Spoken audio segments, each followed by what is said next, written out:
Bruh, if you're an editor watching this, study this thing. It is a masterclass.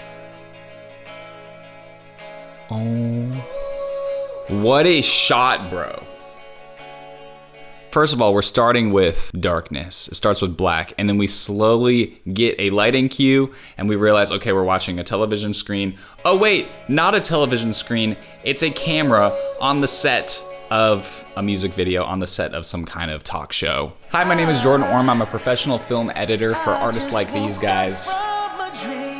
This video came out last August, but it is still the top most watched music video in the entire world with over 1 billion views, over 10 million likes. What the heck is Die With A Smile about? Let's figure it out. Let's study it from an editing, filmmaking, storytelling perspective. The lyrics are about facing the end of the world with somebody else by your side. Very apocalyptic, end of life type of sentimental stuff. This visual world supports that fully. We're in like a 70s type style talk show. Bruno's talking about waking up from a dream when you had to say goodbye to your lover or your best friend, your partner. The story's gonna progress pretty quickly, but the editing is very minimalistic and we're just setting the world, letting Bruno perform. And the filming feels very, very dreamy. Look at this.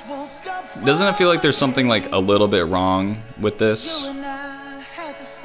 Now this is funny because it's very similar, but it's the exact opposite filmmaking technique from Bruno Mars' Rosé Apata. In that video, they slowed down the music, filmed the whole music video, and then sped up the footage so it looks like they're all like cartoony and super fast when the song's playing. In this one, they did the opposite where they filmed the music video with the song super duper sped up, and that allows you to film the whole music video in slow motion. So imagine performing the song with it sounding like this. You and I had to say goodbye. I don't know what it all means. And that's what they did. That's what it sounds like on set. It might be a little bit. I don't know what it all means. Okay, that's probably a little bit too sped up. Here, let's go 1.5. And this is probably played normal speed. You and I had to say goodbye. And I don't know what it all means. Yeah, bro, that's about right. They sped up the song to like 1.5 speed, and then when they slowed down the footage and synced it up to the actual speed of the song, it gives you this slow, very smooth, dreamy look. It's awesome. Oh, that lighting cue to reveal Gaga.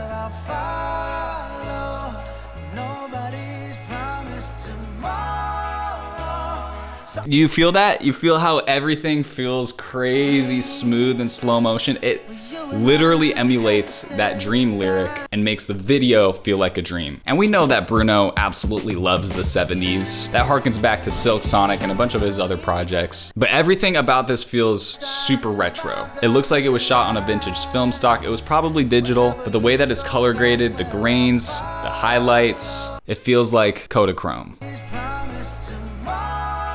Whoever programmed the lighting for this too is an absolute stud.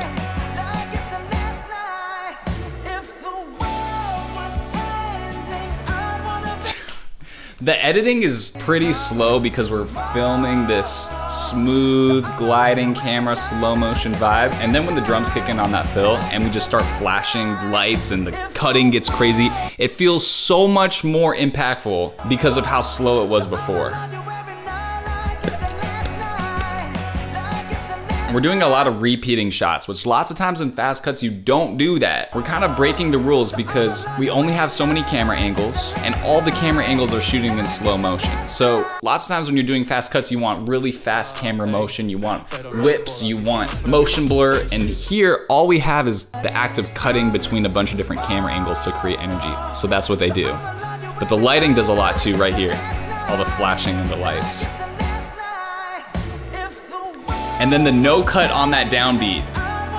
Delicious. The camera move on the U. Bro, we're still not cutting. So that even makes the fast cuts feel more impactful because before we didn't cut, really fast cuts, and then afterwards we didn't cut. We're just playing this super long shot.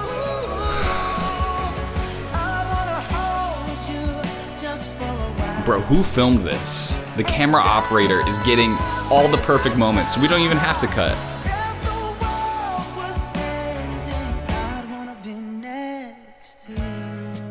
And there it is, that's the cut. Oh my goodness. You didn't think I would get so excited about not cutting. Plot twist. For me as an editor, that's the hallmark of an incredible editor, is when you know not to cut. You are trusting the camera operator, you're trusting the performances to hold attention, and they do. Bruno nailed every single perfect look, when to look at the camera, when to look at Gaga. The camera was on the right person at the right time. In 2025, when people have the shortest attention span in the history of ever, to hold on shots like this is such a gutsy move, but it works. I love it. All right, so now we get this nice wide shot showing everything. And the lighting is still subdued here, kind of hiding a lot of the background, which we'll get to.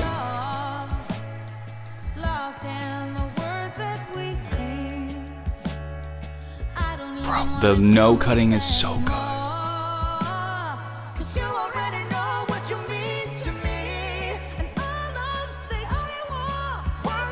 Like whenever Bruno has a line, whenever he's coming in with the harmony, we make sure that we show him. Either the camera operator grabs it or we cut to him. Bro, I love how the editing is a form of restraint rather than flair. That's how you know this editor is mature. They only cut when they have to and are so disciplined. Bro, if you're an editor watching this, study this thing. It is a masterclass.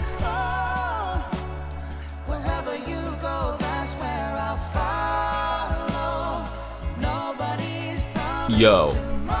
There's mannequins. Okay. We're in a lot of medium shots, and there's a reason the framing isn't too close a lot of the time. I mean, we do want shot variety, which is very important, but they're also slowly dripping in a little bit of lore from the story. What's going on? There's nobody in the control room. When we see the cameras, we haven't seen any people there. And then we get this reveal where we finally show the audience and they're just mannequins. It's kind of starting to feel a little apocalyptic. And it goes along with the story where it's like, what if we were the last people in the world? Good thing the drummers are still alive because they needed to write the song and put it out there. Oh!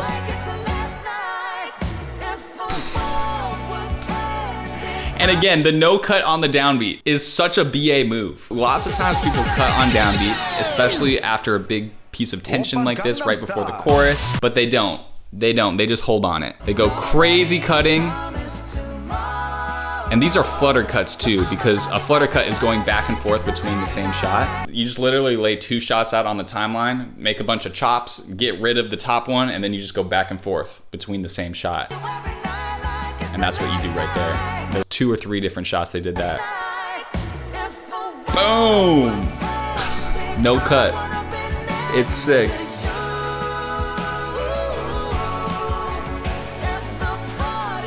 Oh, I was wondering if they would just hold on that shot. But it's still so minimalistic. This is the 3rd shot of the chorus.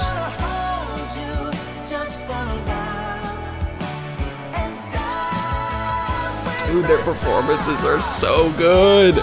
Especially on this chorus, so you can see both Bruno and Gaga. And it's almost like they want us to sit in this moment for an uncomfortable amount of time, but in the best way. It shows that editorial confidence, and lots of times the wider the shots are, the longer you want to hold on them because they're more detailed and you can get more information out of it. If you just hold on a close-up for a long time, you're gonna get really, really uncomfortable. And so those medium shots are where they're living.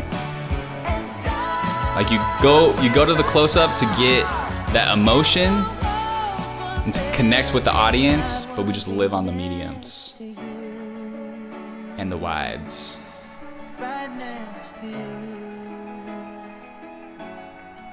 Dude, give this camera operator a raise.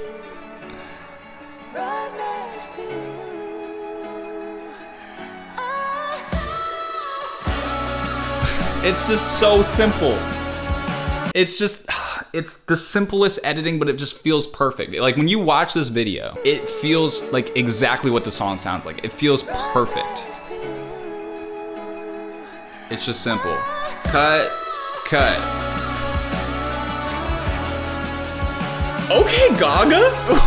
Bro, she's popping off. Bro, this is, see, now you can see that there's nobody on the cameras really. Maybe there isn't supposed to be anybody, but everybody that's there is just in the band. It feels like there's obviously nobody watching, and they're performing in such a way where there's nobody watching. She has a cigarette, she's dancing, she's gone, bro. She does not care, because maybe like the world's ending and everyone is dead. It feels like they're performing for nobody, just each other. It makes it so like, it's so romantic in a weird way. She's really good at singing with a cigarette in her mouth as well.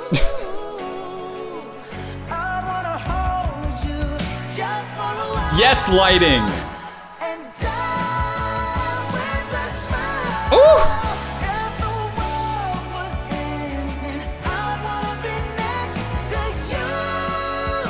Live in that medium shot, baby. See, now we finally get the full wide. We get the full story. So if you didn't notice before that there's all mannequins and there's nobody really there but the band and Gaga and Bruno, now you get that information. The cheesy point.